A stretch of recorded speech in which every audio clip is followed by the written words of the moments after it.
A 6-month-old infant receives a diphtheria, tetanus, and a cellular pertussis immunization at a well-baby clinic. The mother returned home and called the clinic to report that the infant has developed swelling and redness at the site of injection. The nurse tells the mother to options are monitor the infant for a fever, bring the infant back to the clinic, apply hot pack to the injection site, apply ice pack to the injection site. ഇവിടെ correct answer option D ആണ്, apply ice pack to the injection site.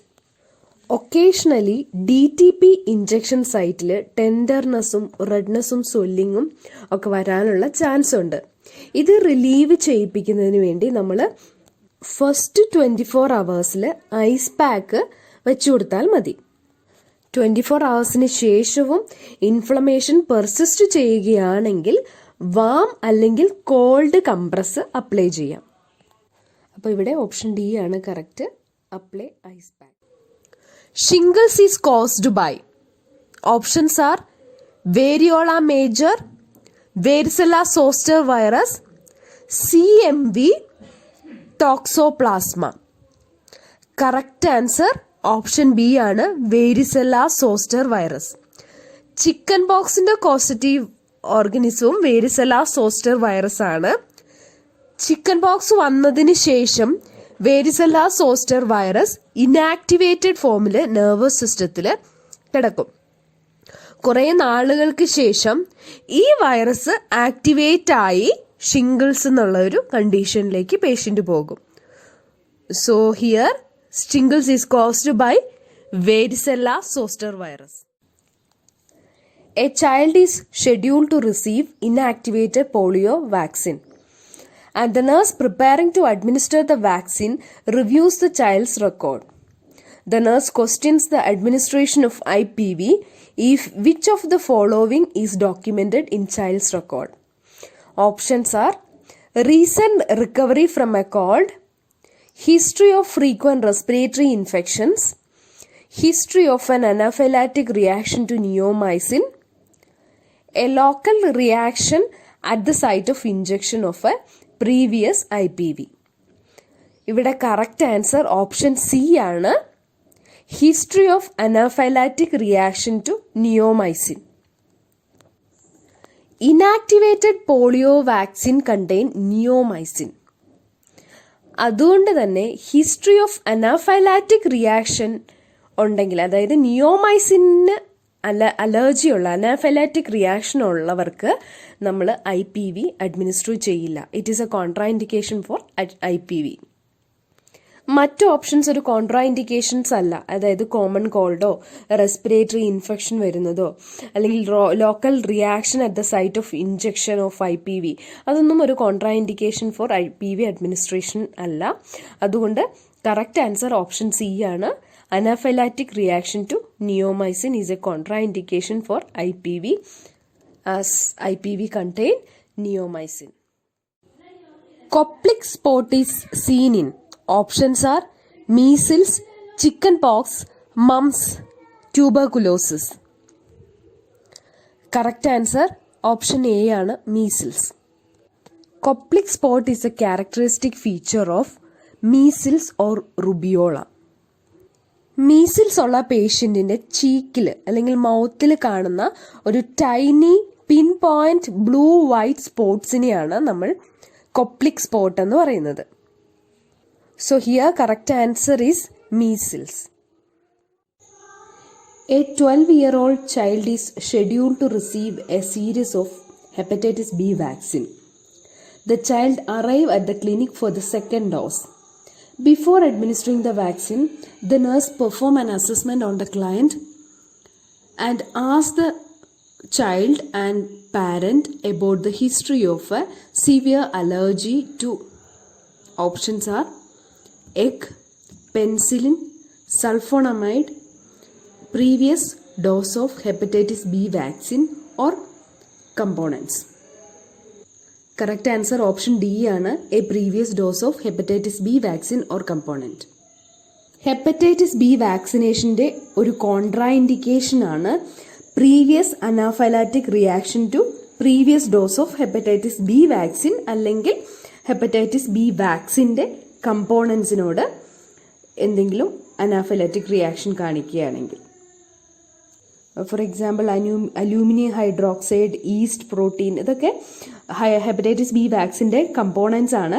അപ്പം ഒന്നുകിൽ hepatitis B വാക്സിനോട് anaphylactic reaction കാണിക്കുക, അല്ലെങ്കിൽ ഈ കമ്പോണൻസിനോട് anaphylactic reaction കാണിക്കുകയാണെങ്കിൽ അടുത്ത dose of hepatitis B vaccine കൊടുക്കാൻ പാടില്ല. It is a contraindication four administering hepatitis B vaccine.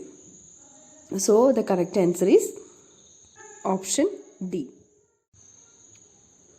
A home health nurse visit a child with infectious mononucleosis and provide home care instruction to the parent about the care of child.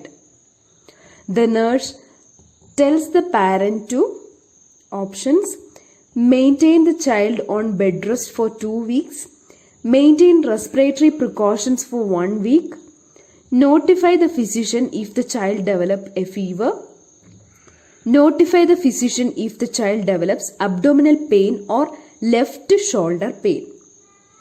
ഇവിടെ correct answer option D ആണ്. Notify the physician if the child develop abdominal pain or left shoulder pain. Infectious mononucleosis is caused by Epstein-Barr virus. Infectious mononucleosis ഉള്ള പേഷ്യൻറ്റിന് സ്പ്ലീനോമെഗാലിക്ക് chance ഉണ്ട്. Spleen ruptured ആകുമ്പോഴുള്ള signs and symptoms ആണ് ഈ പറഞ്ഞിരിക്കുന്ന abdominal pain അല്ലെങ്കിൽ ലെഫ്റ്റ് ഷോൾഡർ പെയിൻ എന്നൊക്കെ പറയുന്നത്. ഓക്കെ, അപ്പം ഈ ഒരു മാനിഫെസ്റ്റേഷൻ കാണിക്കുകയാണെങ്കിൽ ഇറ്റ് ഇൻഡിക്കേറ്റ് സ്പ്ലീനിക് റപ്ചർ. അതുകൊണ്ടാണ് നമ്മൾ ഈ abdominal pain, especially left upper ക്വാഡ്രന്റിന് abdominal pain വരികയാണെങ്കിൽ അല്ലെങ്കിൽ ലെഫ്റ്റ് ഷോൾഡർ പെയിൻ വരികയാണെങ്കിൽ ഫിസിഷ്യനെ ഇമ്മീഡിയറ്റ്ലി നോട്ടിഫൈ ചെയ്യാൻ പറയാൻ കാരണം.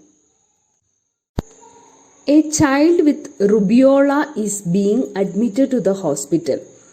In preparing for the admission of the child, the nurse plans to place the child on which precaution?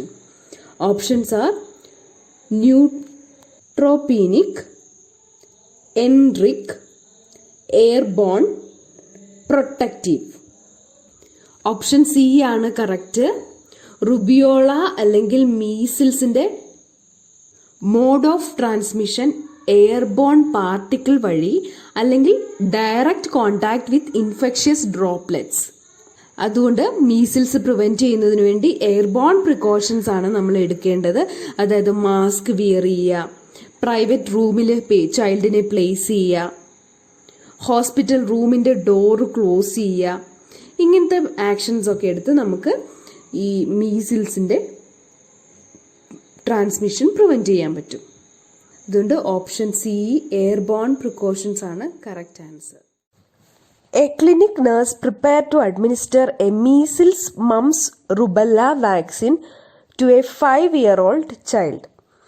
The nurse administers this vaccine by which best route and in which best site? Options are intramuscularly in the deltoid muscle, subcutaneously in the gluteal muscle, subcutaneously in the outer aspect of the upper arm, intramuscularly in the anterolateral aspect of the thigh. Correct answer option C ആണ്. Subcutaneously in the outer aspect of upper arm. MMR vaccine നമ്മൾ administer ചെയ്യുന്നത് സബ്ക്യൂട്ടേനിയസ്ലി ആണ്. അതുപോലെ site നോക്കുന്നത്, site എവിടെയാണ്? Outer aspect of the upper ആം ആണ്. Gluteal muscle is not recommended for MMR injection. അതുപോലെ തന്നെ MMR vaccine is not administered by IM injection. Okay. So here the correct answer is option C. Infectivity of chickenpox lasts for options: till the last scab fall off, 6 days after the onset of rash, 3 days after the onset of rash, till the fever subsides. Correct answer option B ആണ് 6 days after the onset of rash. Chicken പോക്സിന്റെ communicability തുടങ്ങുന്നത് 1 to 2 days before the onset of rash ആണ്. Rash തുടങ്ങുന്നതിന് ഒരു 2 ദിവസം മുമ്പേ infectivity തുടങ്ങും. ഇനി എത്ര നാള് ഇത് ലാസ്റ്റ് ചെയ്യും? 4 to 6 days after the appearance of rash. അതുകൊണ്ട് ഇവിടെ കറക്റ്റ് ആൻസർ ഓപ്ഷൻ ബി ആണ് 6 days after the onset of rash.